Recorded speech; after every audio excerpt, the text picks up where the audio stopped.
Cyber criminals use them for financial gains. Hmm. Spyware, I think spyware is intelligence agencies use that or what? Hackers use that too, okay? And yeah, these three terms I've heard that before. Okay. Yeah, I've heard about Trojans. So Trojans act as if, to the outset, it looks as if it is a non-malicious code or something which is a part of the system. But internally, it keeps sending information such as logs or something which is useful for the user to the hacker. And once at the right point of time, whenever that malicious code needs to be implemented, only a small trigger from the hacker is necessary for the Trojan code to get implemented and gain the complete access of that user. Exactly. Yes. Yes, it is. Okay. So this is the term that we want to discuss today. Much more we're going to discuss, but let's start with virus, guys. All the way, you are right. What you have explained, Santosh, that is exact definition of it, and Nasir, you are also.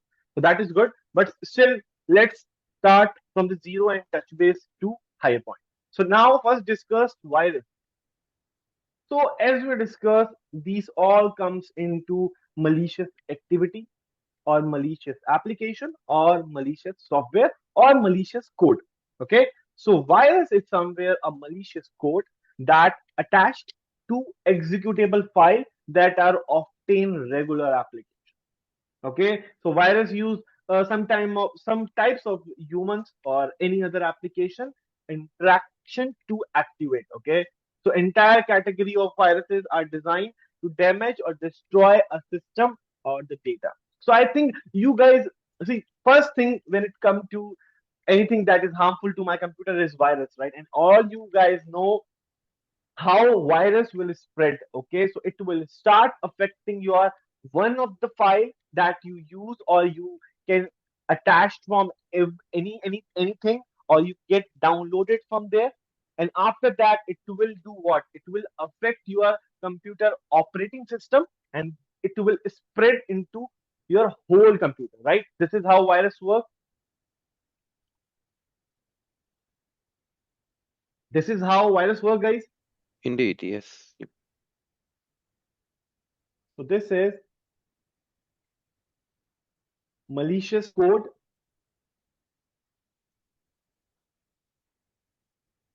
that attach to executable file. I hope this executable is the main term over here, guys. Okay. So I hope you know what this executable refers to.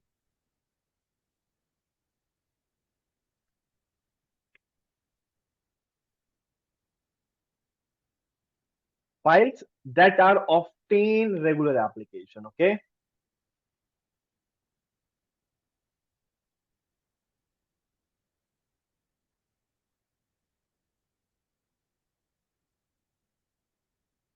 Now this is just a one-liner thing. We are good to go. Okay. And now we talk about worm. So worm is something that is identical. Okay. It will replicate to same. I hope you know that insert that do all those replication things. So it is similar to that. It will once it will spread into that system, it will do the replication of same thing to another one. Okay. So let me just define it for you. So in simple terms, so worms are malware that replicate themselves and spread into infect other systems. Okay, so just think of you can just think of worms as small programs that replicate themselves in a computer network. Okay, a worm can travel from system to system without human or application interaction. Okay, so so the thing is, when this malicious thing worm got execute, it can replicate again and infect even more systems or computers. So it is something like it will target your operating operating system, means operating system files. And what they will do, they will start making them empty and destroy them internally. Okay, and what it will do, so it will basically, guys, cause harm to your computer network and consuming your bandwidth. So it is very clear, right? If you have some specific bandwidth for your computer And if somebody attacked on your bandwidth, what will gonna happen? Your system will overutilize, and after overutilize, it might got hacked, it might got shut down, or it might go in which state? In that state, you won't able to use it, right? This is how, if somebody attacked on your bandwidth, this will happen, right? So worms will do the same thing. It will harm your computer network and consume the bandwidth. And as you know, as you guys are worked on network devices, you know how bandwidth plays an important role. If somebody utilize or more utilize the bandwidth, you are in hang state. Hang state means you won't able to access that network device or that computer that you are using. Guys, is that making sense for worm?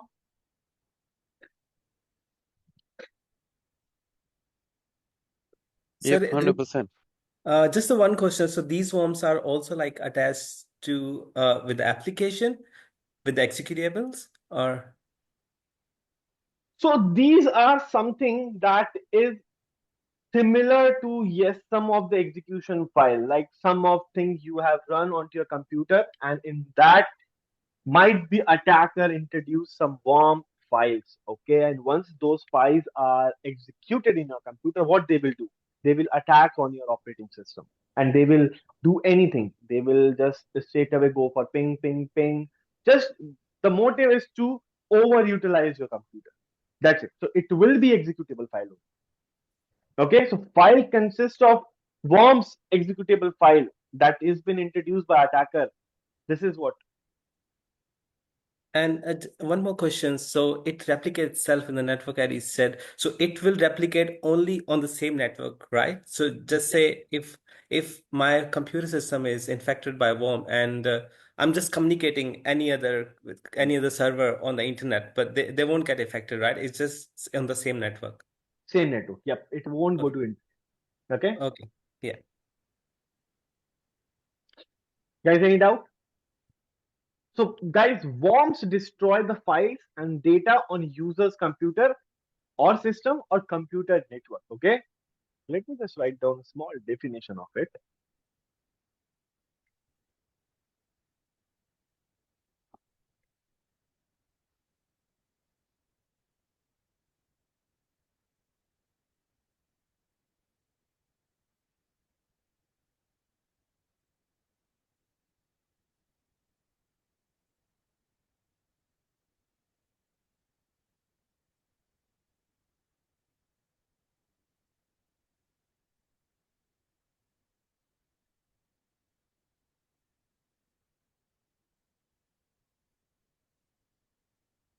Okay, and it will cause harm.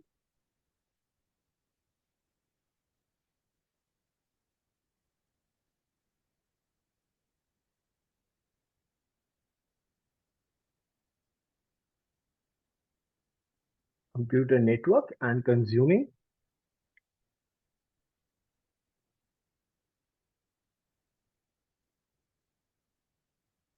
Okay, guys. So the next thing is important and interesting as well. I know most of you will know about it. Okay, that is not in this list. But what is adware, guys? I know adware is quite simple for you. What is adware? You guys know about it. I know adware. It's unwanted ads, like we go to any website and the next moment we see those similar ads. Pop-up ads, right? Pop-up ads Yeah, that yeah, pop-ups, yeah. that comes whenever you browsing some random website. It comes up wherever you click, or most of the time extreme right of your desktop, or maybe left top corners, right? Like So cookies, yep, go ahead. What you said? like cookies. Cookies. Yes, you can say cookies, but especially I'm just mentioning this word, which is pop-up ad, which is that is relatable. Okay, pop-up ad. So adware is advertising supported malware. So it is any type of advertising supported software. Adware will play display, or download advertisement automatically on user's computer. And once adware will play, and once the software has been installed or application is in use. So it will be so what do you think, guys?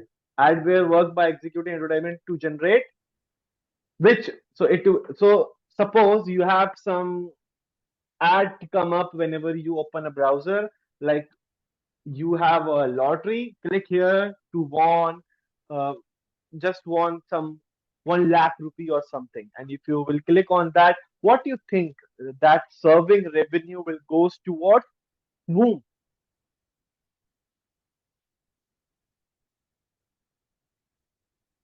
If you have a pop-up ad in your browser and if you click on them, and you guys know that if you're clicking, if you're just serving those links or do, there will be some revenue behind them, right? Guys, whenever you browse a website, that website generates a revenue. You remember that? You know that? Yes, sir. Everyone? Yep. Through ISPs. Yep. Everyone? You know that?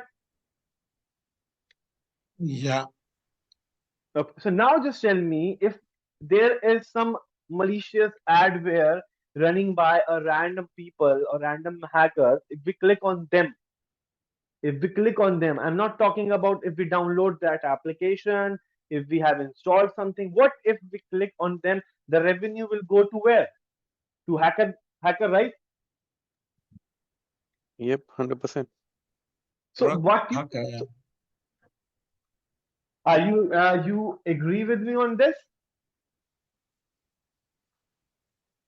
So it will generate revenue for the hacker. So these are bidirectional, maliciously playing role for a human, right? Because it will affect my PC as well, but it will also generating what? It will also generating revenue to the hacker, because those links will be accessible by us and it will get the revenue to the hacker as well.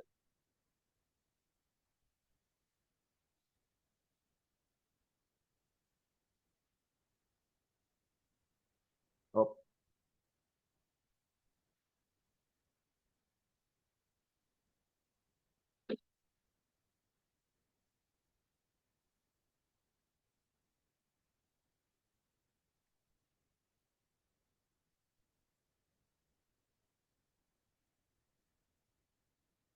supported software. So it is works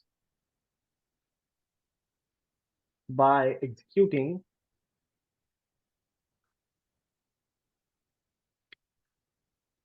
ads to generate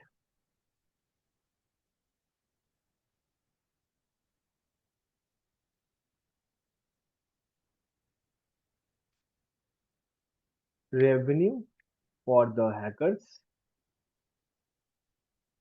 Okay, so and we also know that it will got play, display, or download or advertise automatically on your user computer once you click on them. Okay, now another important thing, tell me guys, ransomware. Anybody can tell me what is ransomware? So encrypting the files and like asking for money to decrypt it. Okay, anyone else?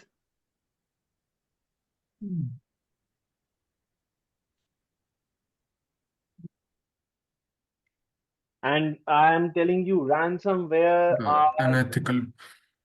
yes, go ahead.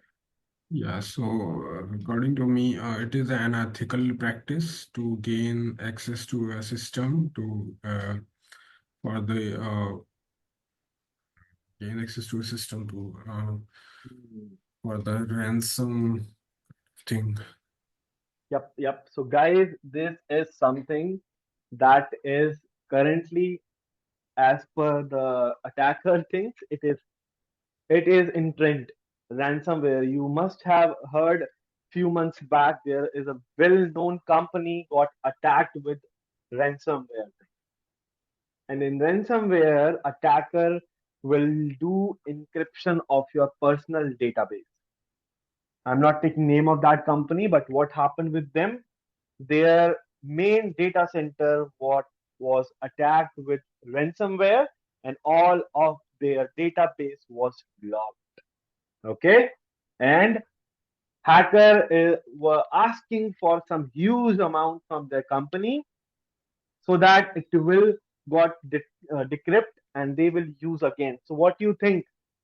As per a normal people, I'm just treating you guys as normal people, what you say, what that company needs to do, whether do whatever hacker is asking them to do or to look after for the other resolution.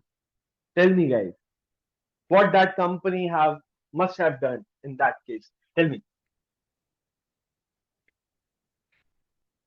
Non-negotiable. To pay the hackers and get the things done. Okay, who said that? I That just want that would be the cheapest way. okay. What about others, guys? Tell me what that company needs to do or must have do according to you.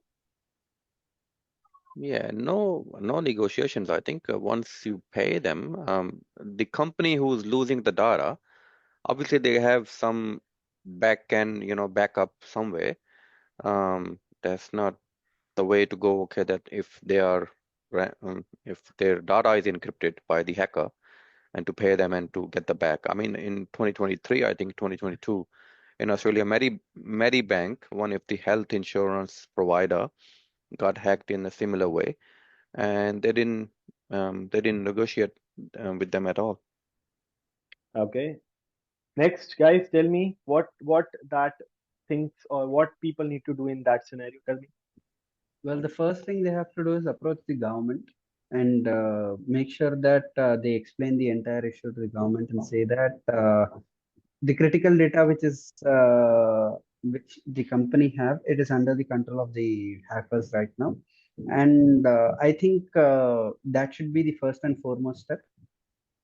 Going ahead also, once they get out of the issue, making sure that all their softwares are up to date uh, there are no loopholes and there is no outdated software or hardware or anything which is not under support should not be kept in their network. But give me the answer. What that company needs to do with the hacker? The perspective that you mentioned, that is okay. That is a government lines that you need to do. But what this company need to? Well, they need to go to negotiate with the hacker, or what they need to do? Not Just at all. Hackers, we should not be negotiating with hackers. The one and only thing that hackers expect is money, because they look to make money as much as possible. And if we are making sure that we are not going to give any money to them under any circumstances, if that is clearly communicated, I don't think they will be using that data for any other purpose. Exactly. Okay, guys. Anyone else wants to come up and say something? Just wanted to know your understanding, guys. I know you guys are new. You don't know about these cases, but still, what's your understanding? That is what my motive is. Tell me. Anyone else? Personally, I feel hackers work on this only factor called fear in the users. Yep. And if we don't fall for that trick that they use, I think they can be dealt with, in a timely and in a proactive manner. Okay, guys. Anybody come up and say something? Find a solution for that. I'll tell you not the solution, but the approach that we can go for it. But that is my approach, and we have seen multiple big MNCs will do that. But I just want to know about you guys' understanding. That is what. Anyone else wants to come up in there? Okay. So, guys, the point here is whenever you got attacked, just treat yourself as you're finished. Okay, because if hacker comes into your data center and got everything they want to do, if you pay them, there will be the loophole that they knows, or they will be creating some portion where they can attack again and they'll get the access again. Okay, So never go into that form that you can negotiate, give them the amount, and go back to normal. No, things won't work like this. Okay. Once you're attacked, the main portion is to freeze your operation. That freeze means freeze. You need to freeze where you are. Just freeze your whole company for a couple of months. And in those couple of months, instead of paying hackers, build your own database again. I know data has been compromised, things are getting messy, but if you're gonna negotiate with the hacker, you are never gonna be in same zone again. Because if your security is compromised anytime, or if that is a major attack, like they attacked on your data center, that means there is a big loophole in your security. Okay, and if they know that loophole, if they're giving your data back to you, they will not give it to you like the way it was working earlier. Okay, if you sometime you just negotiate, give them the amount all the way, they're not gonna ask you some small amount. First of all, they're gonna ask you some huge amount. Okay, so instead of paying that huge amount, you can just spend those amount on your cybersecurity team, build your network again, and start working in parallel instead of negotiating with hackers, because they will come up again. Because if your system once got compromised, hacker will not leave it as same it was earlier. They will again come up after some months and attack and again ask you for money. And then it will go in ring and ring and ring and ring. Okay? So never negotiate. Just freeze your operations and start thinking about how to get out of this situation from authorities or by building your database again. I know you guys are having couple of questions like how to build the database again, do all those things again, but just imagine if there is millions of dollars are involved in those deals, you can just build another database similarly with those amount, and you can spend much more amount on cybersecurity to get it negotiate with the hacker and get it things done by them. Okay, guys?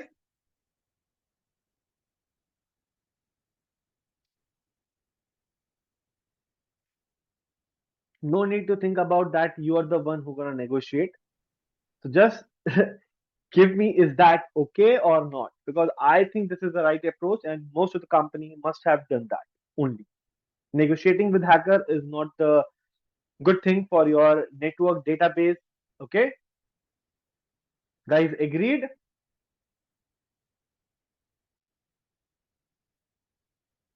Okay,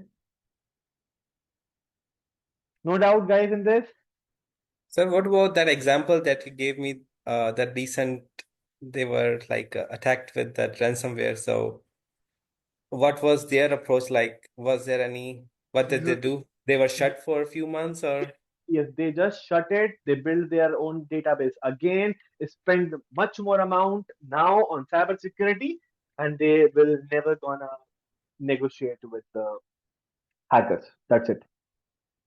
That is what I'm telling. It's a ring. If you negotiate with them, give them that huge amount, they will come again after a month, because they will be not leaving your computer or their database as it is as it was working earlier. They will again come up easily now. But see, just put this example. Your laptop is been getting uh, controlled by some other person, and they installed some file, go into your laptop, hack your file, ask you for money, and then you paid the money. They will.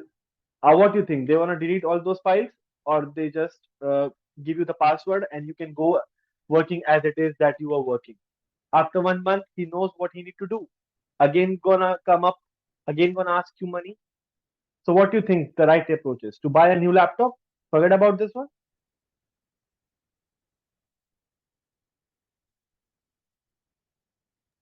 Yeah, there's a popular story about Eastern German district which was paralyzed by the hackers, and they were asking some money, and they were cut off from the rest of the world. And it's very alarming, if you watch that on the YouTube, you will be surprised that how come, the rest of the world didn't, because the whole world was facing the COVID at the time. So hackers were, sneaking in here and then everywhere. Exactly. So, see, guys, nowadays this payment issues are rising in the world. I don't know about all of the people, but India, you see fake payments, and once you click onto them, your bank is just got empty, right? So in that case, what you'll do? You just change the passwords, right? So this is what you need to do. What you think? Attacker will give your money back? Is any government authorities going to help you in that? Because there is no possible way to do it, right? I know there are so many if and but in this situations, but I think let's leave it to the cybersecurity team. But the right approach is to not negotiate with the hacker. Okay, so let's come on to ransomware again. So ransomware, as you guys know, it will design to encrypt personal files on victim hardware, and in exchange, they'll ask for payment, right? So let me just write it down. And some of the example, if I can give you, major ransomwares are like CryptoLocker, CryptoWall, Neta, Bad Rapid. So these are the major ransomware that have been happened. Okay. And if you want me to give you a huge thing, I think that is in 2018 or 19, it destroyed many PCs. So okay, let's not jump into that.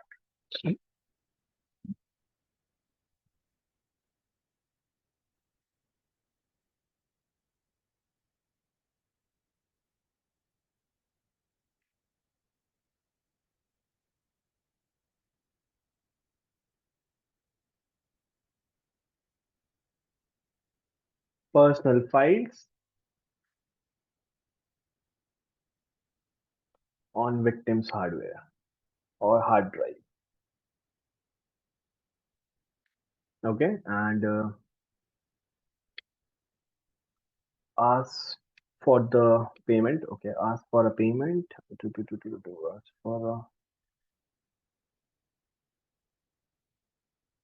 Ask for a payment in exchange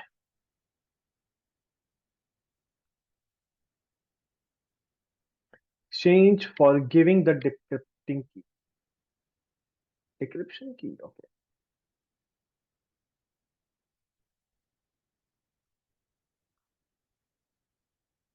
Okay. So guys, ransomware. I know these are small topics, but you should have know about it. Okay. Okay. Okay. This German cyber. Okay. Guys, let's go and have this link.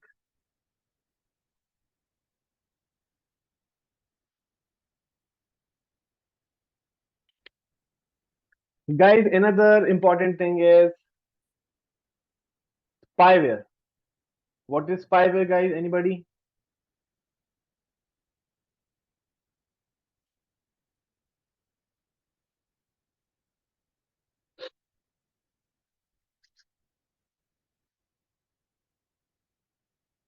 Okay, so Spyware is guys, also like a stealing the information from uh, your system. I think also the spyware could be the same example, like we are browsing to any website and the next moment just see I open the Facebook and I can see the same those ads that I visited a site like a day ago, 2 days ago, and we can say the similar things like popping up.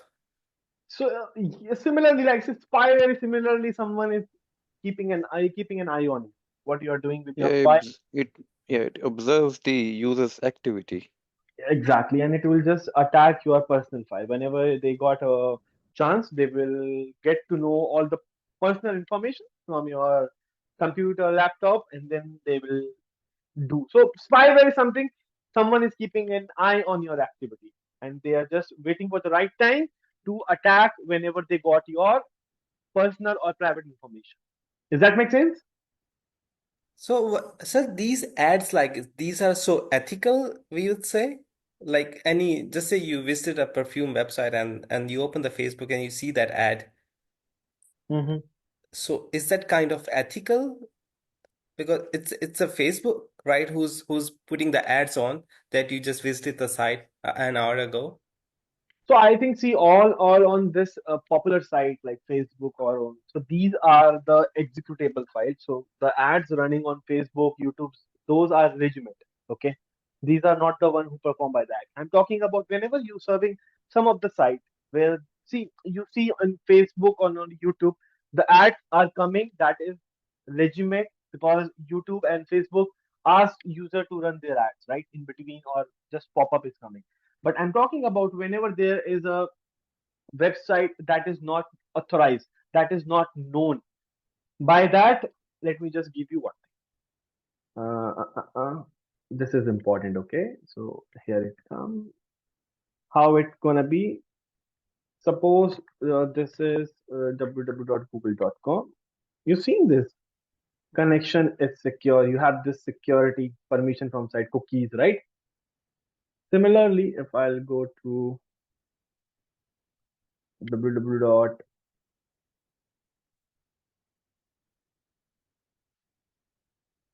You've seen this.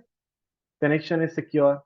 So that means we are landing onto a site which is secure, okay, for which we have a certificate on our machine, okay. But there are some websites. What are those websites? Let me tell you. We have an example of that is in networking only. Why we are doing that, I don't know, but see, this is their lab link, right? You seeing this not secure? You seeing this not secure, guys? Yes. That means we don't have valid certificate on to internet for this website. So whatever comes, if so, this is very easy for attacker to attack on this. They can introduce their ads onto this link, and if we jump onto that link, that is the adware thing that we talked about. See, if any ad running on Facebook, the revenue goes to where? To Facebook, right? If Yes. any ad running onto Facebook page or YouTube, their revenue will go to the main domain controller, right? Yes. But in adware, what I mentioned, revenue will go to Hackers. hackers. This is, see, nowadays pop-up ads are not much. But if you go back to 5 or 10 years back, the pop-up ads are destroying the market. Most of the call centers were running in India only. They just introduced pop-up ads in a random browser, majorly in US. And once anybody clicked on them, they got into their trap. In previous manner, you see, you click on this link, you will get 1 lakh lottery. But nowadays, those links are not there, right? Only unsecured website you're getting all those links. But most of the sites which are secured, the pop-up ads are not there, right? Yes, correct, sir. Because now there are some security manners that companies and those large organizations are using in order to block those adwares. Okay, that is why I told you in adware that it will generate revenue to hackers, because that is not introduced by that domain controller. That is been forcefully introduced by the hacker. Okay. Yes, sir. Thanks. So that keylogger will come in a spyware? Keylogger, see, spyware is something. It's just basically someone is keeping an eye on your activity, so it will come onto that. You talking about ransomware or this? On the keylogger, whatever we are typing, it will send the data. What Okay. Keylogger is something. Keylogger is something. I'm coming on to that. Keylogger is another important thing. It will Okay. not keep an eye on your laptop. It will keep an eye on your keyboard. I'll just come. I'll come on to you. It's the Okay. next one. Okay. So guys, spyware. Spyware is very simple.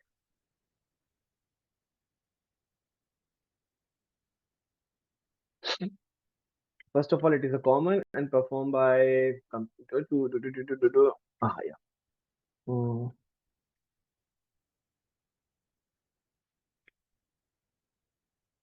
Main intention of a spyware is to collect private information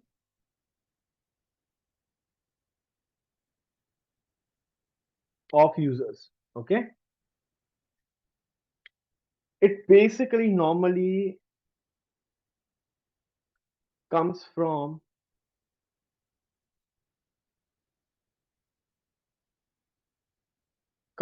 internet while user download freeware software. Okay,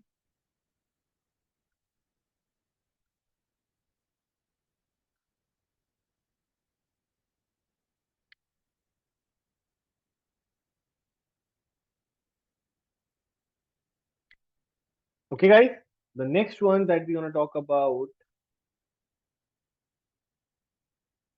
keyware. Okay, so guys, keyloggers. What is keylogger?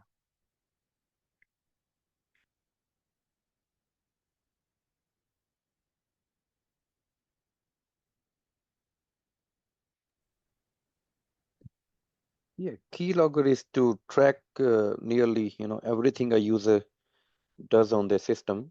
Um, Hackers is basically spying on it and watching the activity, okay, without the knowledge. Okay, so keyloggers are, guys, simple software which records all the information that is typed using a keyboard. So keylogger basically to what? It store the gathered information and send it to the hacker. Okay, so what it will be do? The brown is very readable. Brown. So which color I can use? Like I'm just going for just a pattern of making it colorful, but you can mention it. Like you can just unmute yourself and say, guys, is those points are readable? Because I think Chitashi is saying that I can use only white. So is it okay? Just the ransomware is little hard to read. Rest of them, they're okay. Chiktika, is it okay? Chitashi, because these are dark color. I think let me go for this one. Okay, this should be good.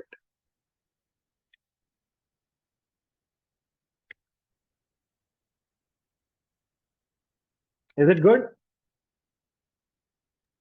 Yep, that's bright. Yep. Okay.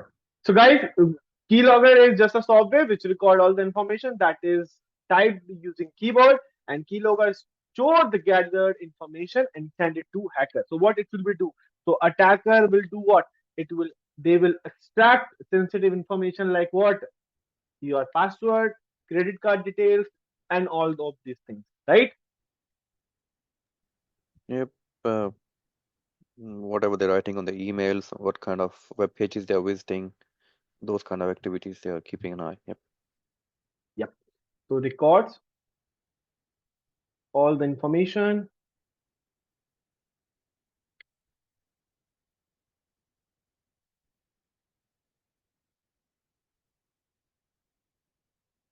Wait.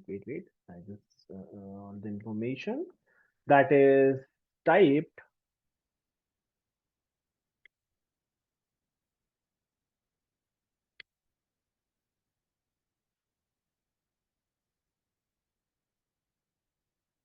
keyboard, and they will send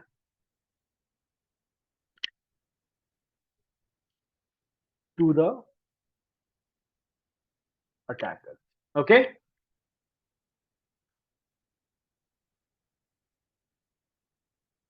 So guys, now which is important thing, very much important thing. Let's talk about. I'm just deleting those, and now let's talk about some important attacks that we need to talk. Simple one is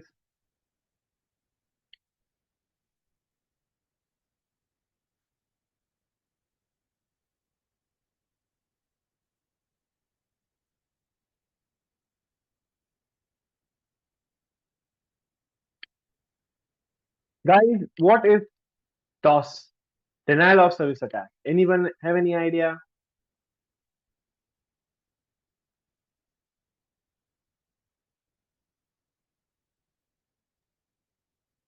But making the any kind of service on the server to make it unavailable by sending lot of traffic on it. Okay. Anyone else, guys? Overwhelming the server with too many requests and making sure that the server does not differentiate between a legitimate request and a fake request. That sort of an attack is called DOS attack. Yep. Okay. Anyone else want to add something? Yeah, attacking network with the excessive traffic or requests, just making it server busy that it cannot, as it said, that overwhelmed. Yep.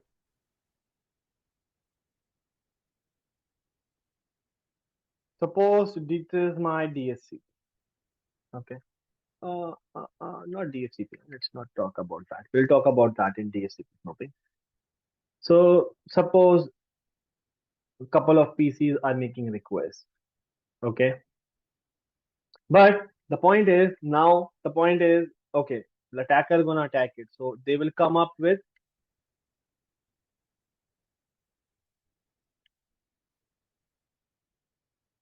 group of PCs and they're gonna attack to the server. What do you think? Attacker will do what? Attacker will attack on this server and the server will got confused, right? Because now when the server is getting requests from couple of PCs at the same time, if server gonna receive a request from 100 of PC, what do you think? Server will go in what situation? Go in hanged up situation, right? Right, guys? Yes, correct. Server says, okay, I had enough of it. Yep, I'm going down. exactly. So the simple thing, let me just explain to you, given an example of it. So the attack, DDoS is attack of any type, any type. This is my prompt. I am pinging 8.8.8. This is Google, right? I'm getting an update, right? I'm getting a reply, guys. Yep. I'm sending only 32 bits, okay? And if you send non-stop, No. Forget about non-stop. Non-stop will work. Non-stop will work. Now what I did, I increased the bytes. okay, Guys, I increased the, bytes. I still got the reply. Let me do it. Just wait and watch.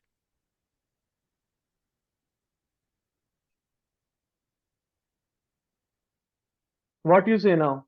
Google is not working for me?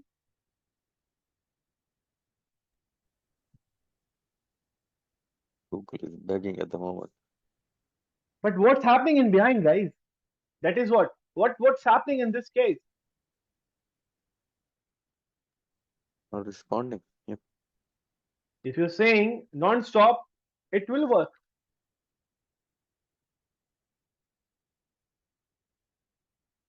But what the point is? The point is whenever I'm increasing the bit, it's not replying. How it is? How it's happening? Anyone? This is DOS attack that I'm trying to do on Google server, but it's not replying back.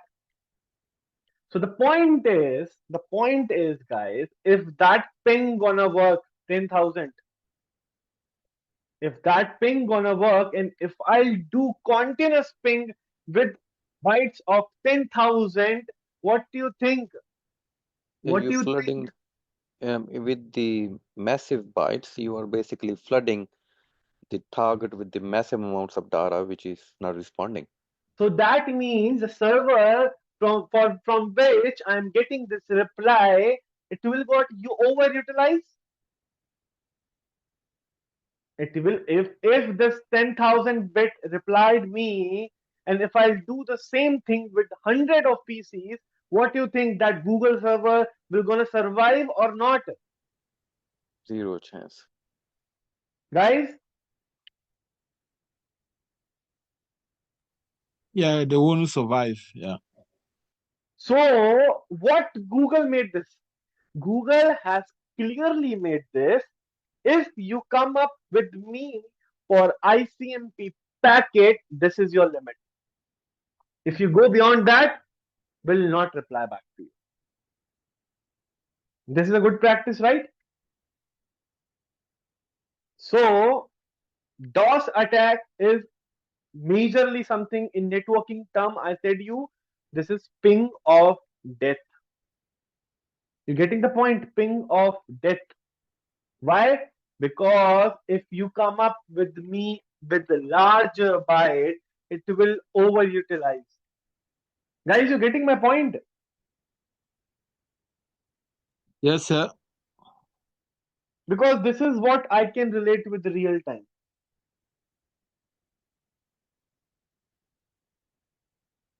Everyone?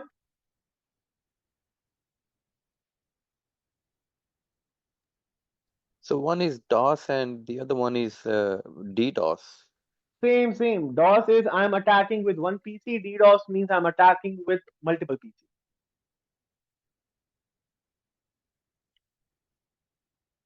We're gonna talk about that. No, we're gonna talk about.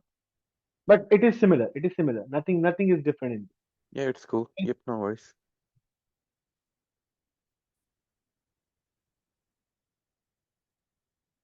Okay. So now this is ping of death we talked about. Okay, ping of death. That means we are pinging it. Another type is TCP sync. We talked about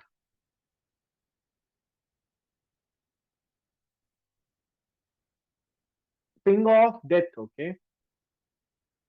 Now there is one more type, which is, all the way there are many types, but I'm just going to talk about this because this is something you can go ahead. Okay. TCP.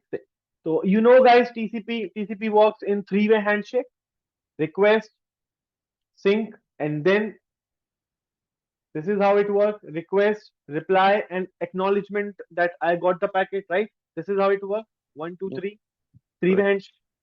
So Yep. a TCP sync is what? Let's talk about this.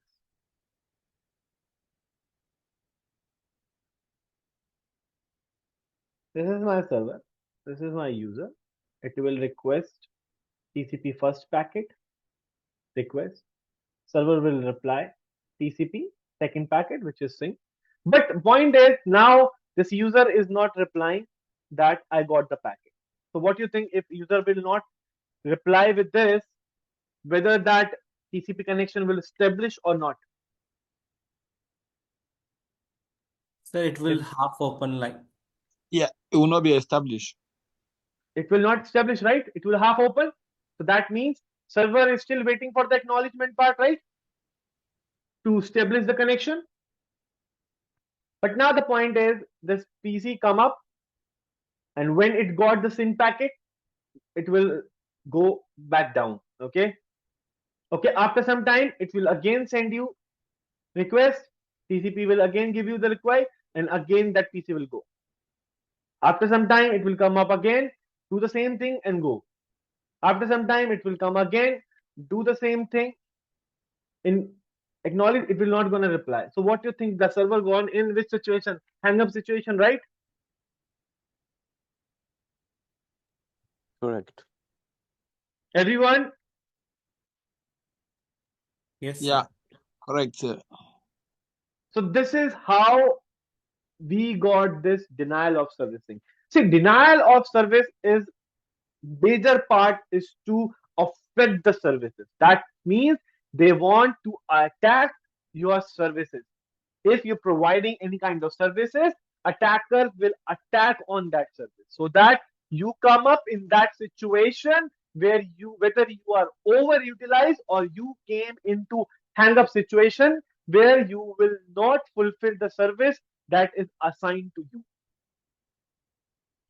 right? Similarly, like this, we have one more thing in this. CDP flood. CDP is a for neighbor discovery part. Okay, neighbor discovery requires some packets, but your neighbor come up, sends a request, and it's not accepting the reverse. Again come up, send the request, not accepting the reverse. That means CDP is getting flood and that network device go in hang up situation. Okay, so guys, this DOS is getting any point or in your mind, like you getting what exactly in DOS things will happen. All the way, I can just give you an example of Google because we won't have Kali Linux in my system or the server, so I can't show you the attacks. But are you getting the point? What is DDoS or what is DOS?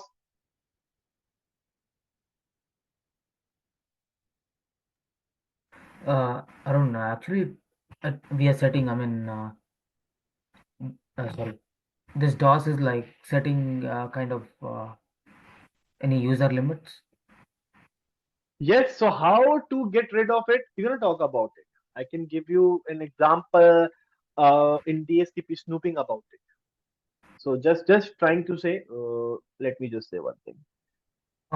He told that Google can only replay like 1,000 packets or something. Yes. So what you think in Google server?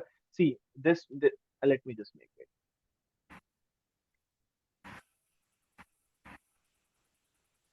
Sir, what I have seen on the firewall is that we create the policy to limit the session from one device, like one IP. So this much of the maximum session can be created.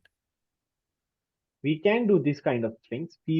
Actually we do, but this is not in policy. Okay. We do create some of the settings in zones or somewhere that just allow couple of bytes, just allow this much session only. If I have allowed 5 sessions, so that means after 5 sessions, a system thought, okay, this refers to flooding, it will start denying the service.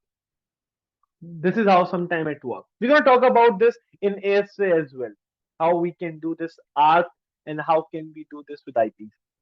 Okay. Okay, sir. Thanks. See, this is a server. Okay. This is Google. This is your ISP. Okay. This is your home router. This is you. Okay. I'm trying to access this server. As you see, I ping 8.8.8. Okay. It will go there. So what do you think? Are you straight away gonna enter into the server? No, right? There must be, okay, let's not make this. There must be a router, firewall, switch, then server, right? This must be the scenario. All the way, this is a rough thing, but somehow this will be, it will be like that only. Agreed with this, guy? Yes, sir. Sir. Yep, tell me. Okay, you're saying something or should I continue? So in here on this smart device, which is my firewall, what if I set a limit? I'm not talking about that feature now. Just trying to say I set a limit that you want to reply to ICMP packet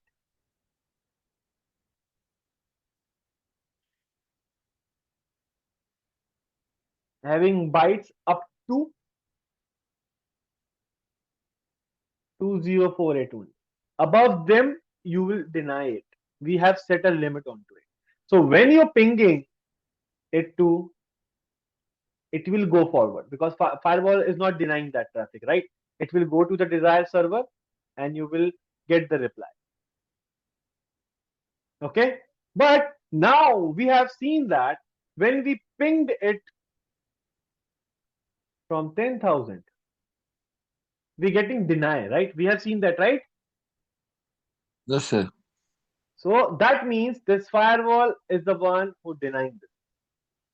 That okay, you are not allowed to communicate. But the point here is we didn't lost connectivity to it, right? We didn't lost connectivity to Google, right? We still have the connectivity, but the only thing is what we have. We have the connectivity, but beyond this limit, we don't have. See, I can still communicate to it, but if I'm going for an over limit, it's denying me. That means the connectivity is there. Connectivity is not loosed, but it got set into a limit, right? So that the server present in the database or in DC of Google will not overutilize. Because see, this is my one PC. This is my one PC. What if the same thing will happen or will initiated by 100 PC at the same time? What you think this server or this firewall will gonna rely, or what you think? Don't you think your firewall will stuck in situation where it is overutilized?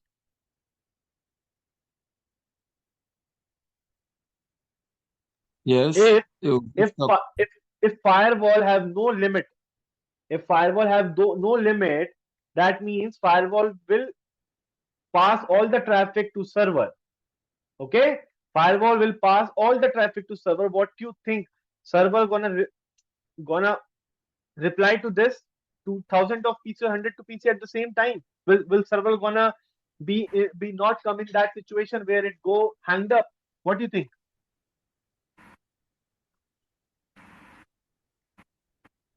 Dhoni? What do you think? Yeah, it'll be stuck. It'll be stuck. So that is a scenario that we are actually I'm trying to do it, but I'm just trying it for my PC. But what if the same thing happened by 100 of PCs?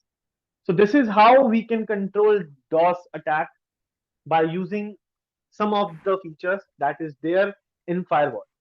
Or there are multiple things. We're gonna talk about it, but not all the things. But yes, we're gonna talk about it. See, my So, mission is just to tell you what are the attacks. Okay, remediation oh, comes in further stages. okay. So for the one user, there's a set of limits even for one user or for one PC. So they can set for one user, they can set for everyone. See, if you have know about RFC, we talked about class A, class B, class C. Have you know get an idea about this? Like why you always get this IP whenever you have a router at your home? Why always this IP? So, right. Because this comes under RFC 1918 or something. So under this network, this network comes in. So every ISP is blocked this network. We're gonna talk about this, but this is just something very advanced. But we're gonna talk about this RFC, this module, because this is useful because most of the companies or most of the ISPs block this network. That is why these are the free address we get onto our router 1.1 every time. These are free IPs that we can use. Okay. And one more question. All these things are happening on transport layer, or we can do it any other layers too. See, the thing is, firewall works on layer 3 as well, layer 7 as well. Okay, and presentations too. Yep. See, if you go to the internet and see in which layer firewall works, somewhere they say layer 3, somewhere they say layer 4, somewhere they say layer 7 application. Okay. So, okay. Yeah. It is situational wise. I'll tell you when we jump onto ASA or FTD, ASA and FTD, I'll tell you that this ASA will work as router as well, will work as switch as well, will work as firewall as well. Okay? Yeah, fine. Thank you. So guys, we had enough talk about DOS, right? So anything that you want to cover in this, or anything you want to add?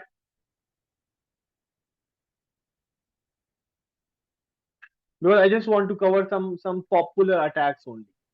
Okay, Yep. just want So far, to, so good. everyone, DOS thing is clear. We can do a little workaround for DOS, but that we can do in DSCP snooping. Okay, not here. Otherwise, I can told you right away, but this lab is not working. Don't know why. Let's see if it is working or not.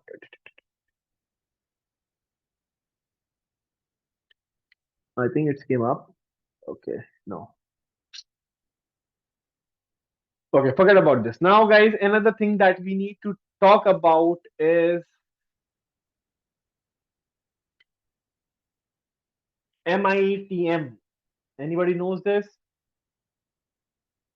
Man in the middle attack. Yep. Anybody know what is this?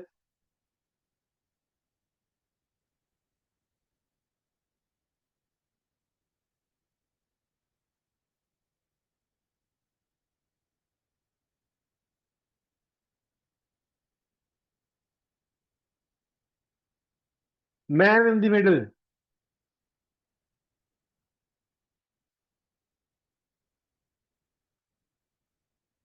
Make proxy. This should be your connection, right? But unfortunately, your connection will be like this. You can say this should be your actual connection. Okay. But unfortunately, this is how your new connection is.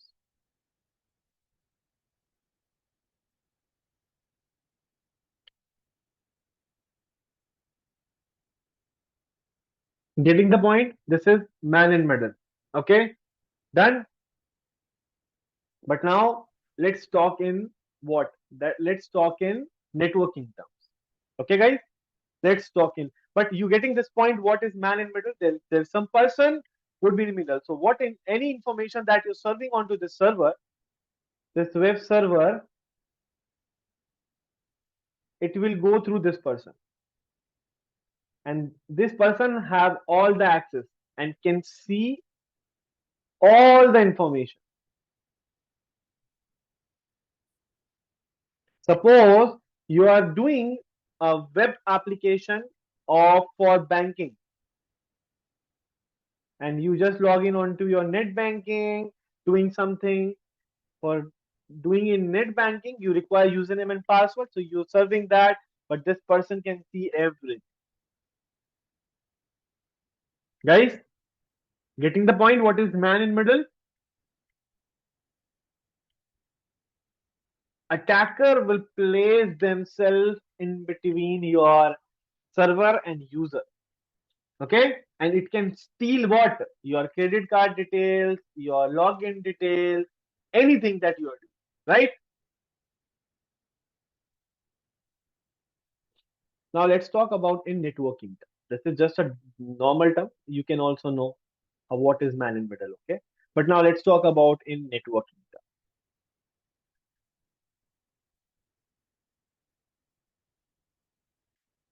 How this scenario looks like in networking, guys?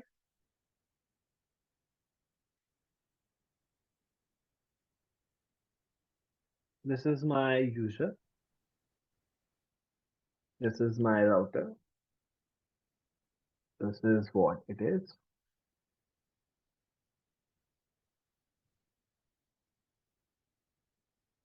Okay, and we have one more. This is your R1. This is your R2. Okay, this is his users. Okay,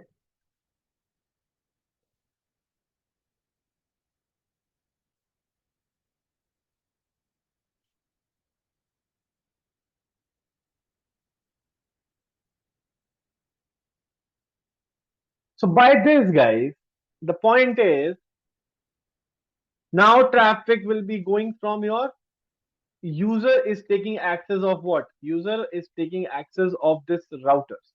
Okay. User taking access of this router, and there is a man in middle. There is a man in middle.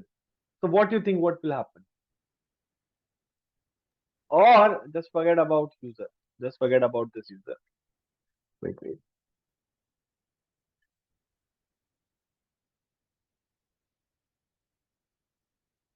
There is a router only.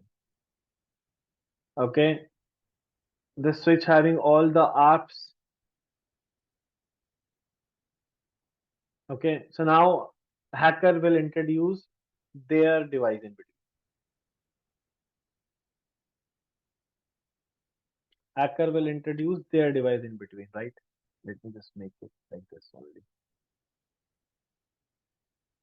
So as per the communication, everything going with them with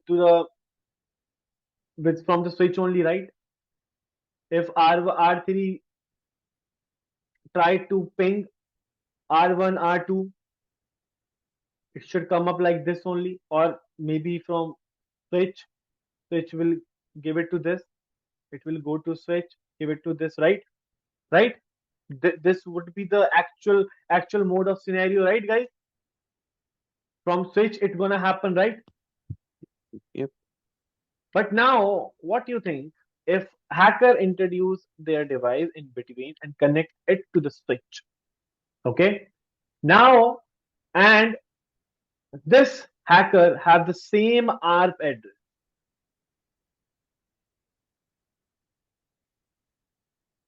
Not ARP, sorry, my bad. Same MAC.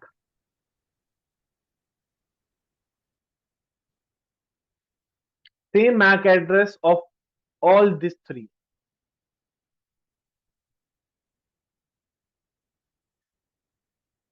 So whenever R3 tries to connect with, whenever R3 tried to connect with R1 or R2, the switch will see what?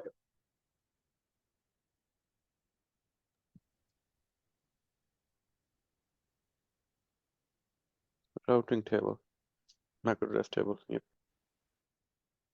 And if this hacker device have everything, have the MAC address of all these three onto this interface, switch will pass it to this, right? If R3 wants to ping R1, it will come up to this and then go to this, right? Yep. Guys, everyone, what will happen in this scenario if this hacker device having all the MAC address, and if R3 tries to ping or try to communicate with other device, it will go from hacker device, right? But it will still use the legitimate IP address that switch cannot ignore, isn't it? But switch work, do switch understand IPs? Yeah. No, it doesn't. So I'm talking about MAC address. Switch knows MAC address only, and on the basis of MAC address, it will pass the traffic, right? It will see the MAC address. Okay, this is for this, go. This is for this, go. This is for this, go, right? But what if this hacker device having all the MAC address with them? When it going from R3 to R1, this hacker device will become R1 MAC. So what do you think?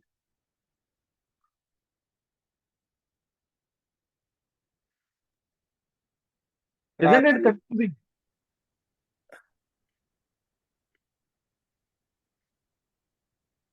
Yes, sir, go ahead. And I was saying like then R3 will think that hacker device that's a router and all the traffic will pass through that device. Yep, it will pass it, and then hacker will get this information, and hacker will pass it to the R1. So the point is R3 will communicate to R1 only. It will logically it will communicate to R1, but anything that R3 is sending to R1, this hacker device will get the, because just imagine in here, if the traffic comes from R3, goes to switch. Switch will see MAC address. Okay, and in MAC address table, it can see the two interfaces having the same MAC address.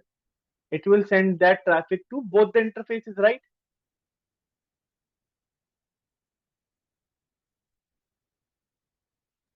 Right, guys? One thing is confusing.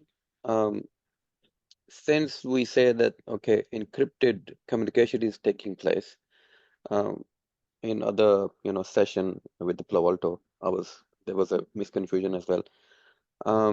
That firewall is basically inspecting the traffic, decrypting it, and encrypting back again. Um, sort of like if if the communication is already encrypted, my WhatsApp communication is already encrypted, how can, they have the private key to decrypt the, message and then encrypt back again? That's if you could clear this concept, please. So see, that is why I not jump onto internet portion over here. That is why I didn't include my internet topology. I just included my layer 2 device. Yep. Because that is a different sort of communication. Because in there, as in previous class, one of them say the SSL and TLS, right? Yep. That will plays an important role. But But that is here why also, yep, sorry to here cut you. also, here also, if you think, if switch having the MAC address, it will forward the traffic, right? Yeah, yep. What hacker is doing? Hacker is having the same MAC address of all three devices. See, I'm not talking about the remediation yet. I'm just talking about the scenario. This scenario will happen or not. That is what my point is. I'm not talking about what we sort of doing it, how it will happen. I'm just explaining you what that attack look like. Cool. Yep. So are you getting the point? What man in middle thing is exactly how this hypothetical thing gonna be happen in my network? That is what my understanding, and that is what I want to explain you. Are you getting that or not? That is what the point is. So far, so good. Anybody? Arun, It's I got clear. the It's point. clear, sir. It's Wait, clear. wait, wait, wait. Okay, so it's clear. And Dhoni, you asking something? Yeah, I got the point, but it's not like I have one more question. But the thing is, like this R3, R1, and R2 are in this, like if we are in any, if you take any organization, they're having all these details and they are physically connected or virtually connected. But how can we place this thing, the hacker, without knowing the? I mean, the hacker is completely new for this network. How can he directly, like, without any physical connection, or how can So he? there in my STP classes, right? Yeah, in STP I was there. So if you remember, if we didn't block the port, what will happen? If hacker join that switch, okay, what switch, what hacker will get all the information? If hacker introduce his switch in connected to this switch, and if the port is not blocked, what will happen? That switch will play into STP, right? Now that switch is a part of that STP or that VTP, right? You know, Yeah, you I understand that point, but I was just thinking about this. see, these attacks are not happening in air, right? It will happen because of a human error. Understand the point, guys? See, if you just thought, okay, how can somebody connect the cable? See, this is how attack is happened, right? Your network devices got compromised because of some error.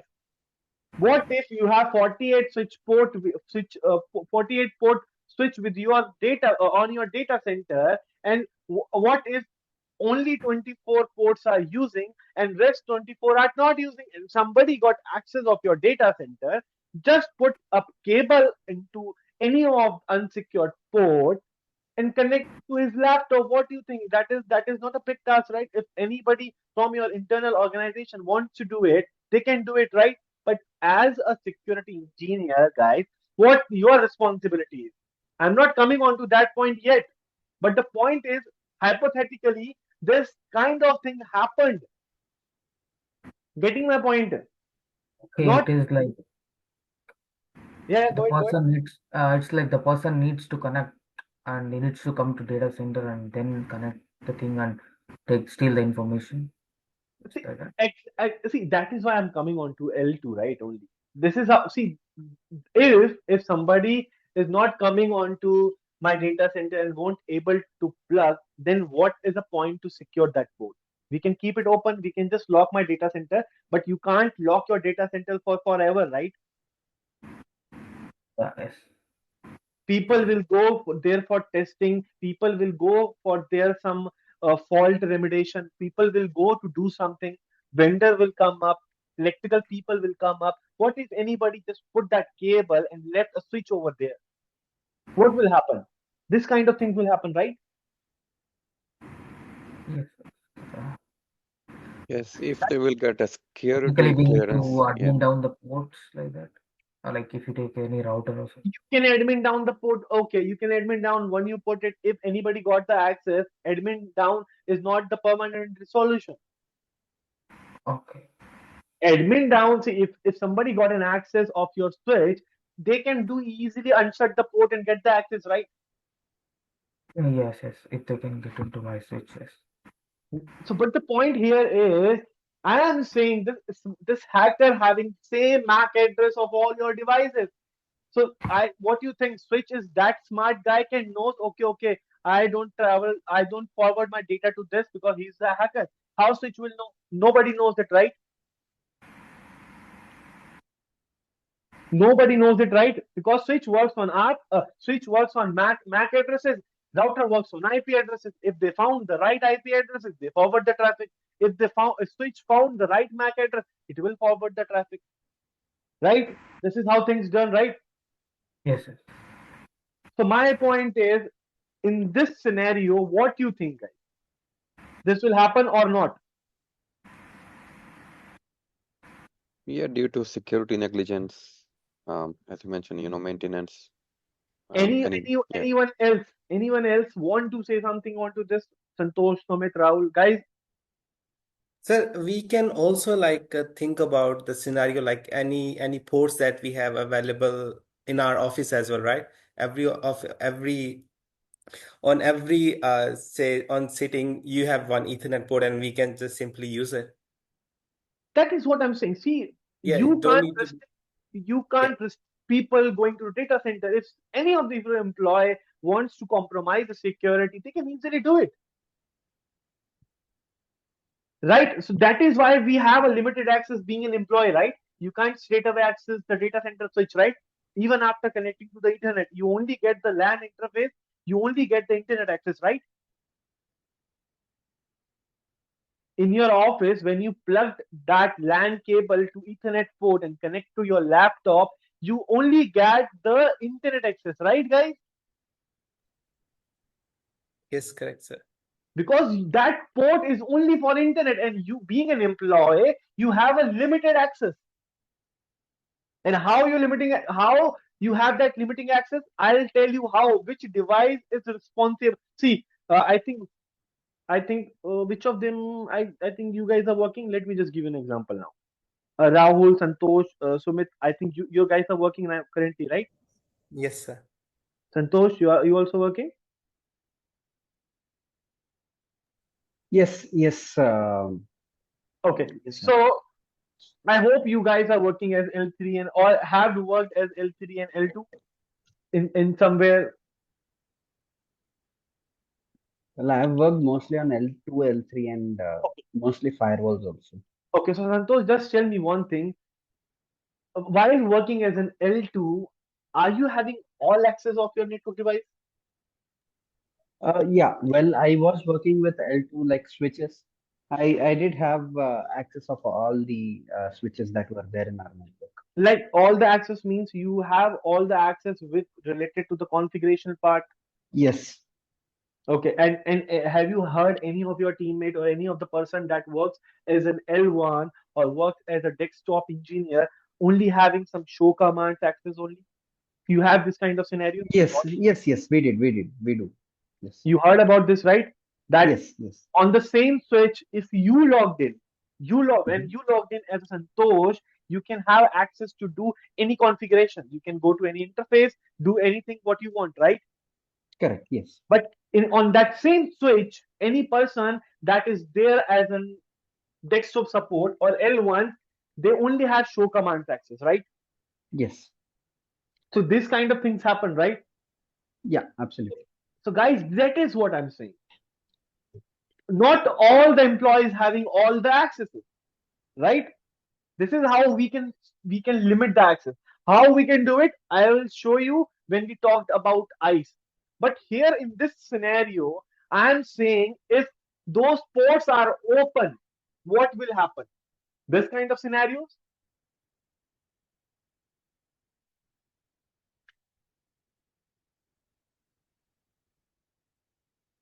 Guys, this kind of scenario happened or not? That is what my understanding is. Like what you guys will say. Don't keep any of your doubt in your mind. Just speak up.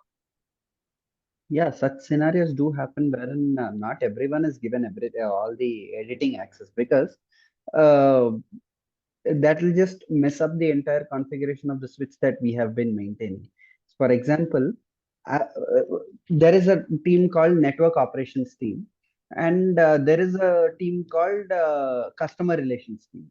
So the customer relations team just make sure that whether the service is up or not, whether if the client comes with an issue, they just have to do basic check whether everything is working fine or not, whether the customer device is pinging or not, such basic things.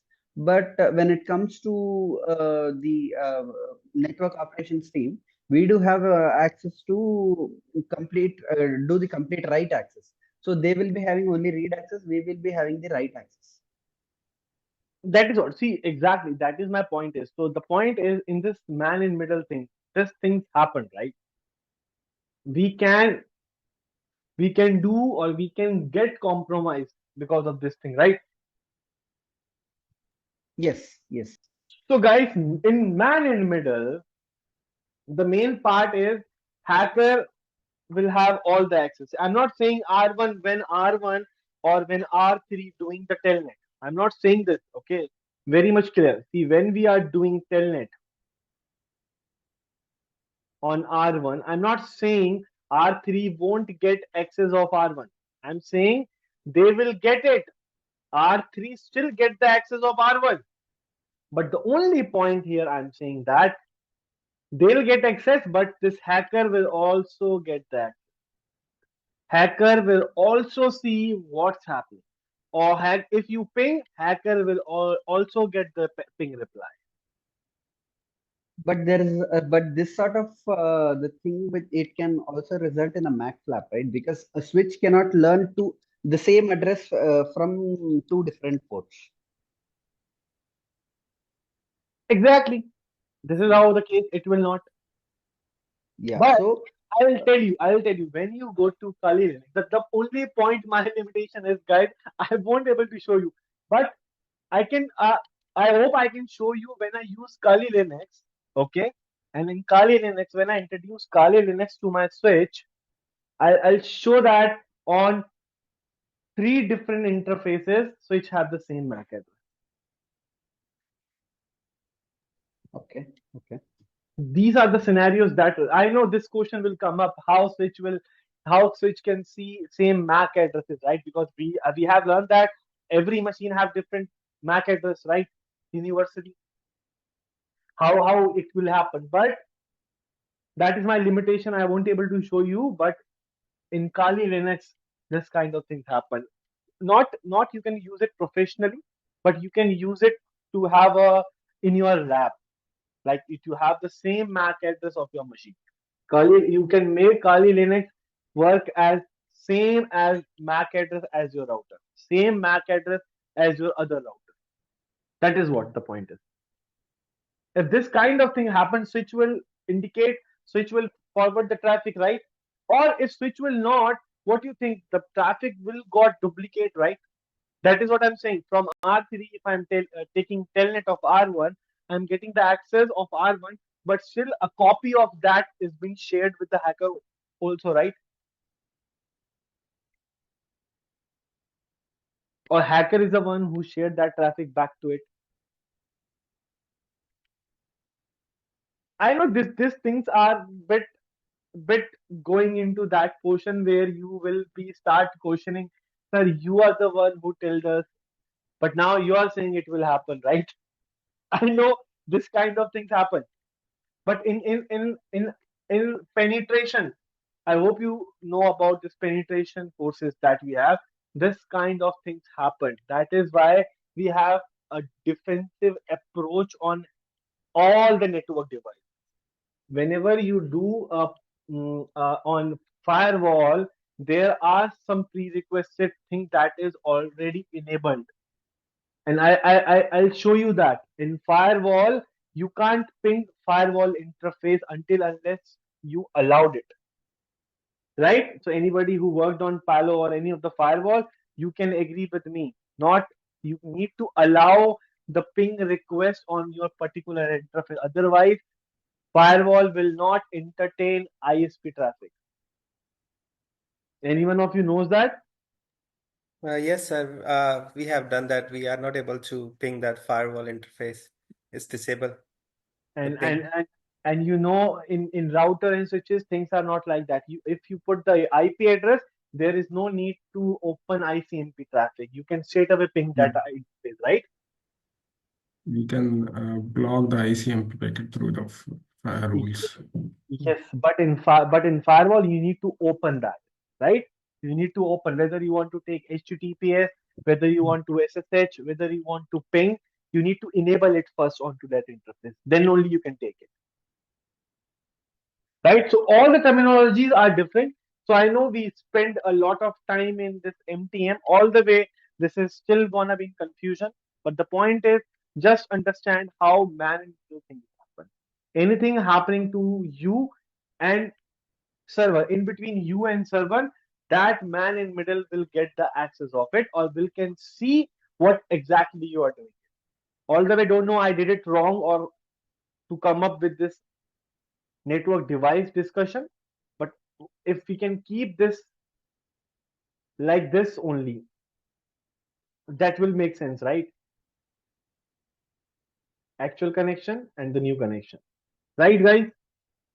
This will be more relatable in man and middle thing. What do you think? Instead of that network device thing.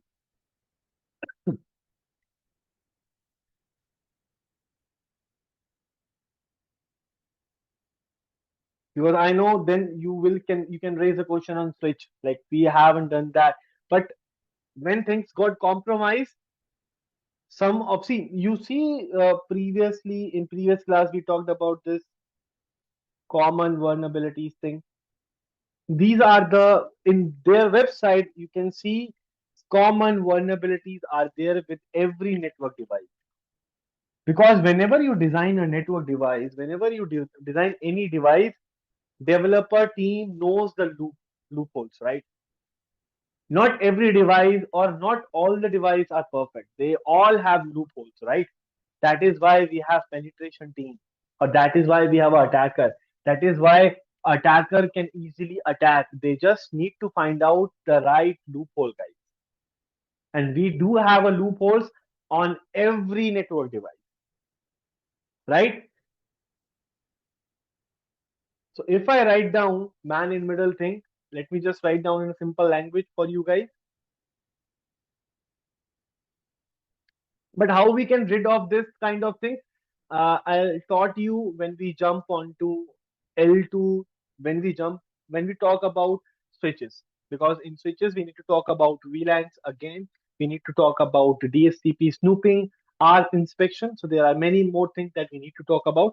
So we're gonna talk about those kind of scenarios in there, like what settings you need to enable it. Instead of blocking all the port, you can smartly do 2 or 3 things that will prevent your system to compromise like this. Okay, guys?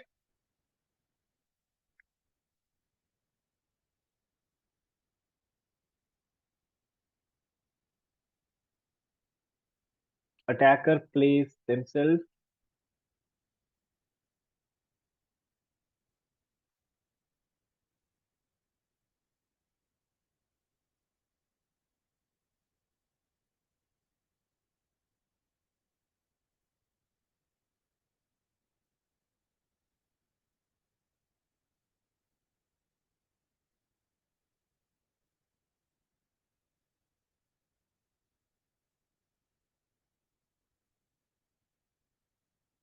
Modify communication between two devices.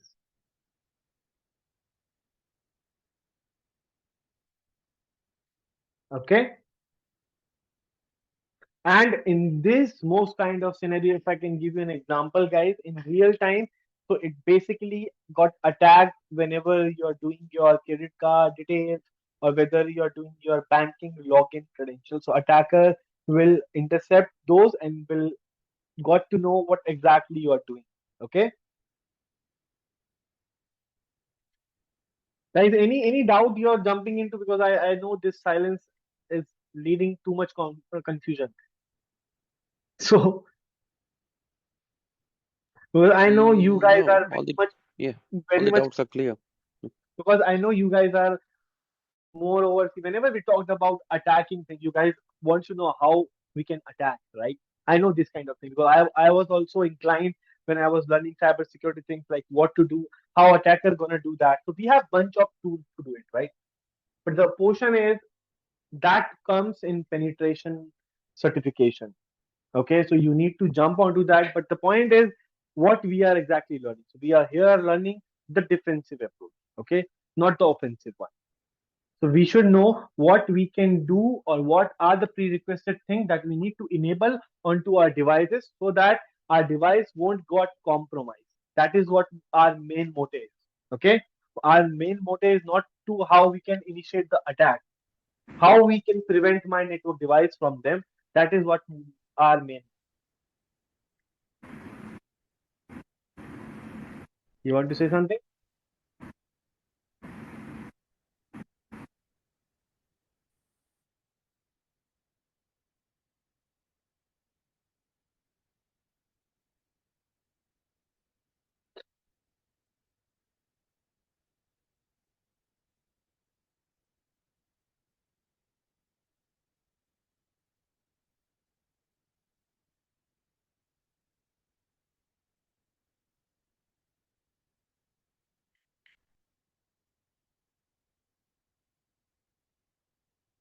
I think we are almost done, but I think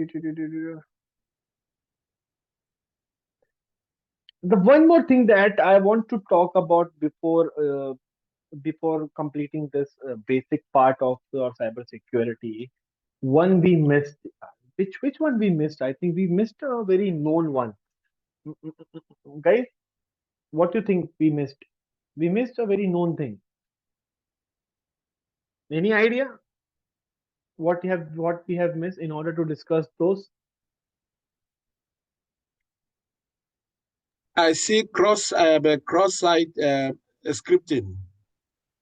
Is that the one we missed?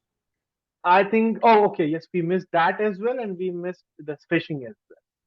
SQL injection. SQL injection and cross-site. Okay, we can talk about that all the way. That is only the thing. We can just talk about it, but yeah, we will talk about it. No issue. We'll talk about it. Uh, Cross-site scripting is important because this kind of things are happening nowadays as well. But after that, before that, what you guys have say about this phishing? Is that exactly phishing? How phishing look like? Is that the only thing? What you say about phishing, guys?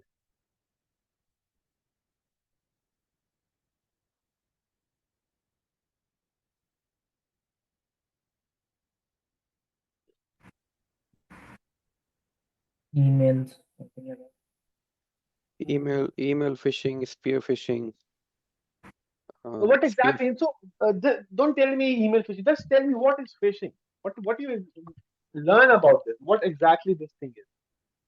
Same like terminology which we discussed before. Spyware. It's just trying to see the Sending vulnerable. vulnerable targets. Yep. Sending malicious links or SMS emails to the victim. Yep.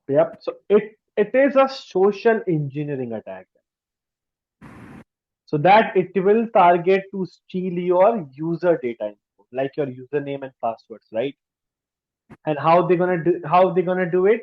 They just attack to steal login credential and credit card numbers. Like it is a, you can say, like the way you use, attacker will use email as a weapon. What do you think if you got an email to log in onto suppose you got a fishy email from your bank, okay? Click on that link and log in with your information, and after that need to fill you need to do KYC or something. People in India can know this, right?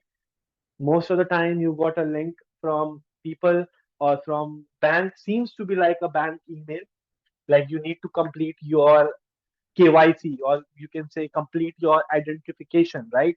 And for that you need to log in, right? And when you log in onto that server, what do you think you have done? You just compromised your username and password. Getting my point, guys? Yeah. This is what has happened, right?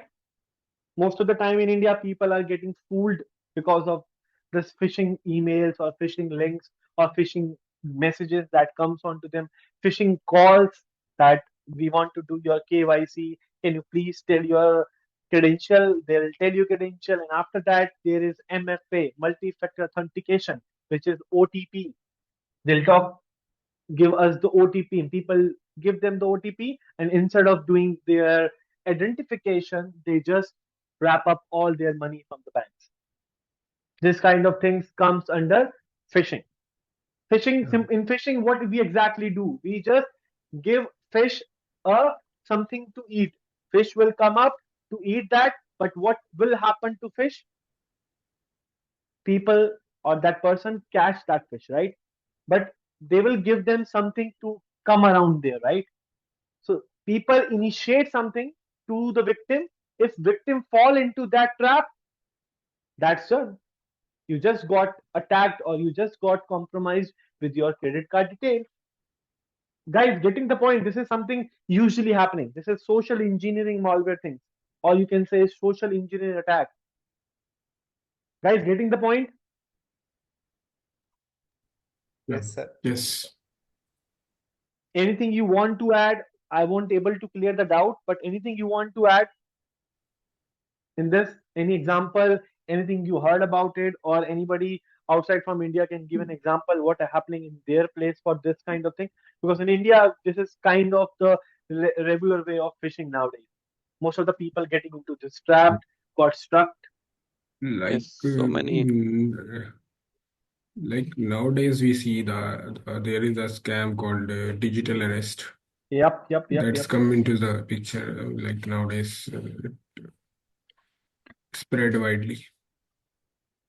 Yes, Yeah, even here in Australia, basically, a couple of gangs, they were caught, using sending SMS messages, toll messages, or bank messages, or sort of like welfare messages, that your welfare message is waiting for you, so you click on it. They were caught.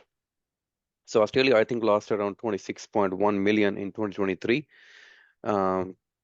That's what I'm reading from the news at the moment. So yeah, so it's just not in India, it's everywhere, you know. you guys got to know from where this attack got initiated.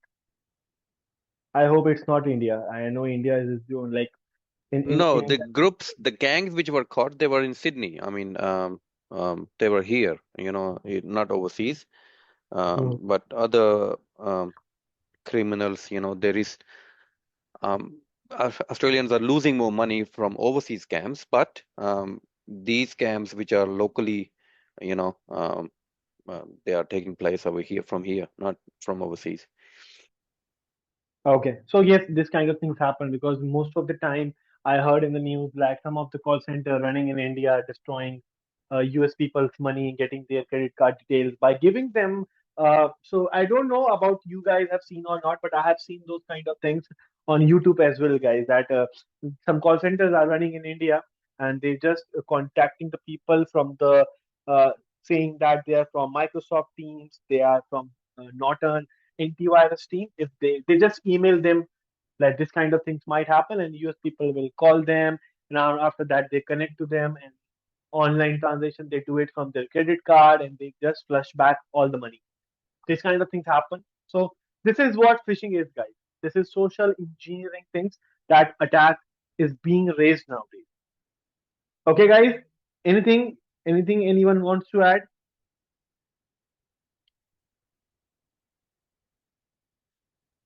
Yeah, nowadays, with phishing, there's this general awareness in our company where um, we sort of do some kind of a monthly refresher course online where we get to know how phishing is being done, the different ways in which phishing can be recognized. So by so doing, workers are not, although do not become victims of such enticement, so to say. So it's a continuous process to create awareness, especially on social engineering, both internal and external. Exactly. Even I can tell you one example that we as a social. So what happened in my company that we got an email that in cafeteria there will be a free meal for us, and you just need to click here and register. That come on what? That comes on our work email, guys. Okay, in work email we got an email. There is a free lunch from this to this and this team, and you just need to register yourself. And just there is a link. So what you can say? Most of the people got trapped because those people didn't see from which email ID that email comes from. And what we just clicked on that link, and we got you are attacked, and then refer to this. And this is what spread in my company. People that is being raised by cybersecurity team. They're just testing the people, how they are working in their profession. Are they seeing the emails or not? So they are just testing us, and I think most of the people got trapped in that registration link, just to get the free lunch. Using this, just to get a free lunch, we clicked on malicious link, and what that is why attacker always give us the trap to won 1 lakh rupees, to won iPhone, to won laptop. Just click on this link to you get a lottery. Click on this link. So see, people got interested and just click on those links, and they just lose their money. This is why this comes under social engineering, guys. We should be aware about it, that we don't need to click any malicious link, any unknown emails. We don't need to click all those links. Okay? And human greed is the weakness in. That's good. Yep, you're saying something? Yeah, I was just thinking, like, I was just having one more question. Like, without any physical connection, I mean, without any physical access, can't we hack any router or switches?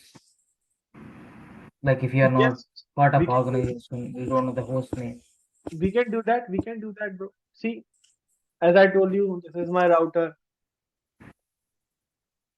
If I enable in those interface HTTP and HTTPS, and if we compromise that username and password, the hacker can easily get the control of my device from GUI only. That is why I gave you the example of firewall, right? Even after knowing the interface, see, uh, have you? Even without knowing the host name, like, he Sorry, doesn't know the host. Uh, without knowing the host name, host like, name. we know, Host name is just a name for the router, but but when it comes you know to the IP login address. onto the router, when it comes to the login onto the router, and if you compromise that login credential by any of these attacks, they can access your network device as well. So you know how to take a GUI of any network device or something. Like I know about this CSV management. CSV device where we can connect all the routers and switches. I know about that.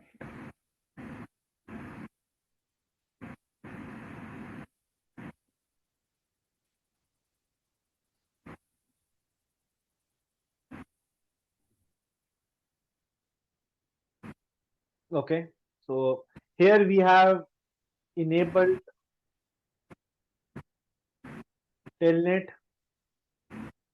HTTP. Okay, telnet and HTTP is what? Vulnerable, right? Yes, Just they're suppose not we have done that, and this user taking access of this router from GUI, from HTTP, right? Okay. Okay. And if attacker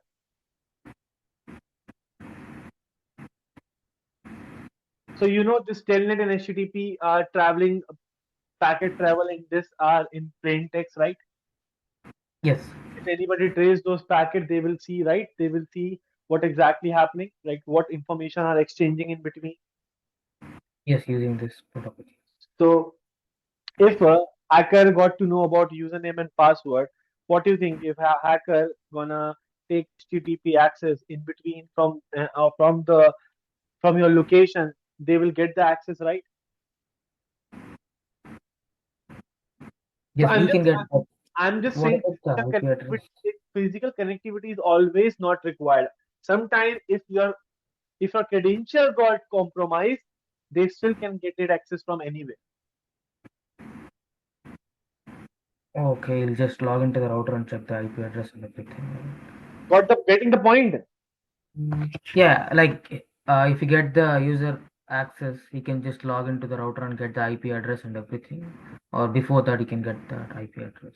Yeah, so that is what vulnerability is something that can happen. See, if you are using remote VPN, I know most of you guys might have worked from home, so you need to log in onto a VPN, any VPN app from your username and password. Then only you will get to access of your company's database, right? In VPN, this kind of thing happens because this is remote access VPN.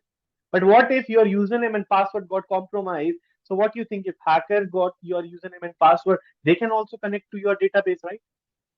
They can also get the network device access. They can also do whatever access you have. They also have the same access, right? So this is what, see, the point is this kind of attack will happen, but what we can do in order to get remediation of it, we'll talk about that. My point here is to just explain you what exactly the attack is. So let's talk about attack first. What to do in the remediation? The whole course is about that only. Yeah, got it. But I just wanted to know, like, how I know, this is happening. Like, I know. See, that is why I'm telling you. Whenever I deal with the students coming on to CCNP security, in starting 10 classes, they always ask me about how to do this. Just tell us how to compromise it. And my point is, why you want to learn that? I am telling you no, how to defend it from here. no, I was thinking like how it is going to happen. Like, not. I know. So that is why for that Kali Linux is the main thing from where you can just install Kali Linux and onto that install all the third-party apps. See, I can download Kali Linux and third-party app onto my laptop and show you. But still, I don't want to do that because in some way point, if I made any error, my laptop will got compromised. Because Kali Linux is not the justified user thing, right? You can use it. We can use Kali Linux to do attacks. Okay, you can also do it, but not any point. If you got compromised, what will happen to your laptop? You're not able to understand, right? If you guys want, you can do Kali Linux. I'm not saying you won't able to do it. Kali Linux is a is a thing that most of the penetration certification people use. You can also use it, but you should know how to use it, right? Yes. If you guys want to install Kali Linux, go ahead. But I don't have much time to work on Kali Linux, and I don't even know how to use it properly, because in one of my project I use it just to showcase something to my client, and at that time I use it, and after that I never use Kali Linux, and that too in my organization lab portion. So I never use it on my personal laptop, and because most of the time Kali Linux is used in penetration certification, that too done by the red team. Okay, so if you are interested, you can go with it. Okay, no issue. See, you can first learn defensive way, then talk about offensive way. How many of you majorly want to do things like red team usually doing? Anyone is interested? Yeah, Santosh here. Yeah, I'm interested. But currently my focus is on completing CCNP and CCI. Once I complete both these certifications, then I'll be jumping onto red teaming and such operations. Okay, even I am also Yeah, but interested. I'm just interested out of curiosity, because personally, being into network security, I'm trying to build my career in network security. But just out of curiosity towards cybersecurity, I want to learn red team operations. Yeah, so you're targeting for CCI. I heard it right. Yeah, correct. Okay. I hope you know the structures of CCI. Yeah, well, firstly, I'm concentrating on CCNP only. After that, I'll still come back to networkings only for CCI also. So I guess I'll be knowing the structure of So CCI. you're going for security only? Yes, security only. Okay, then you might be coming on to me again. But okay, no issues. Yeah, sure. But I think, see, for for CCI lab we have a 8-hour lab exam. Yes, that I know. Yep. Okay. So 8-hour lab exam and the exam fee is pretty high. So those are the two things that I know. it's somewhere around 1,80,000 as per Indian rupees. 1,92,000 Yeah, currently. and just But travel expense as well. Yeah, oh, 8-hour lab exam is like you need to write on with well, I heard score. something travel expense. So should I go somewhere else to write the exam? See, where you are situated currently. Currently, I'm in Hyderabad. So you can do it in Bangalore center, but that is always got rushed. Okay, so Okay. you can go to Dubai, Hong Kong, or Belgium, somewhere that, because I have cleared in China. So Mhm. you can go and from. But the portion is, if you got a slot on Bangalore, that is good. Yeah. I didn't Okay. got at my time. I didn't got slot in Bangalore. It always rushed up and pulled up. So I go to China and do it. Okay. Nice. Okay. Nice. So Okay. 8 hours. In India there is only one center? yes, Bangalore only. Okay. That is why it rushed up. Okay. Right. Got it. Yeah. You can go Dubai as well. Dubai is also a good center. Well, the budget is not so high, so that is why. See, whenever you go for CCI, couple of other things also plays an important role. Because yeah. it's not a one night thing. It's a heavy hard working of 1 year, 2 year, maybe more than 1 or 2 years. Because it's not Okay. very obvious that you want to complete in very much first time. Okay. And just telling you one thing, after clearing S-core examination, you can go for CCI. Okay? Okay. Fine. After S-core examination, which is theory 1, Yeah. you can still go to CCI. Okay. CCI lab. Okay. Okay. Cool. Sure. Okay. But for CCNP, I also need to complete the concentration exam, am I right? See, CCNP, if you go for CCNP security, then you need to raise up 2 exams, which is S-core is mandatory because this is a co-examination, and after that you can go to any of the specialization. Yeah, right. But my point is for you, if you want to do CCI, then why don't you just go for S-core, your theory examination, and then just learn all those things in a deep manner, and then straight away go to CCI security exam. Why to complete CCNP? The reason is that I still want to make sure that in the concentration exam, I will be specializing on one topic that, and personally, I'm aiming at VPN. So I still want to know the concepts. It's not just about clearing the exam, right? It's also about learning the concepts and making sure that I implement it on multiple occasions. So during CCNP exam and concentration exam, I feel I will be doing that. That's the reason I've chosen CCNP. And you're concentrating for VPN. Yes. Nice choice. Nice choice.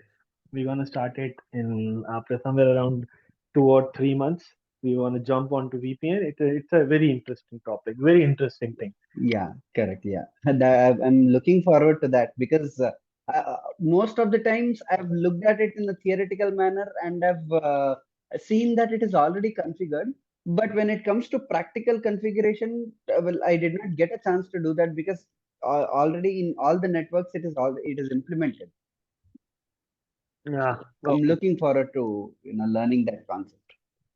Okay, I got you. Okay, no issues, guys. Like this, you can also tell me what you want to do in couple of next month so that I can be very much concentrated on this topic. As I know, Santosh is going for VPN, so we're gonna look back to the VPN. Does Yeah. anybody else have any? Yeah, my question, this is Sumit. So my question is, do we learn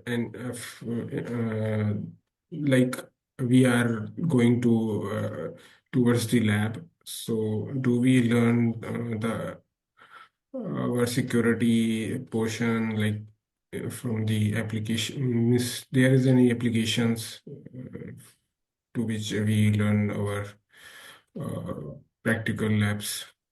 Applications means you're concerning about Like application. some there is a tool like IBM QRadar, so where we can do the securities.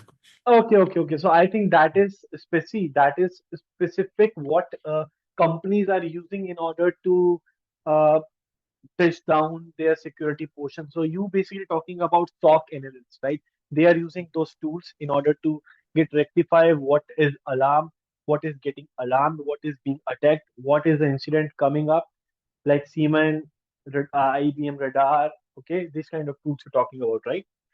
Yeah, exactly. So the portion is that we are not covering. Okay, in here we only talking about how you manage Cisco security devices. Okay, see my point is those tool will tell you what happened with customer. This is the thing. This is how it traces up. This will give you alarm and how to manage it, right? But at the end, you need to jump onto that network device only, right?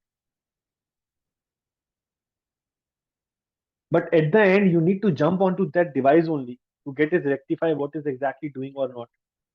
What do you think?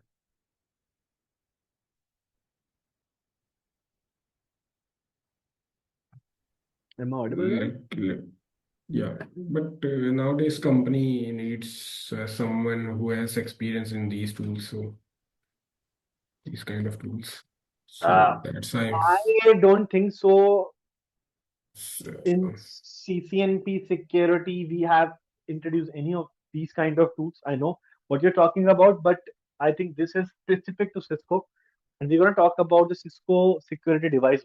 Okay, not all about these tools. So I think if you came with this expectation, you might need to connect. But if you're coming with the expectation to learn about firewalls, VPNs, ICE, security core things related to Cisco or in general, that we gonna help you in this course, but not about any specific tools.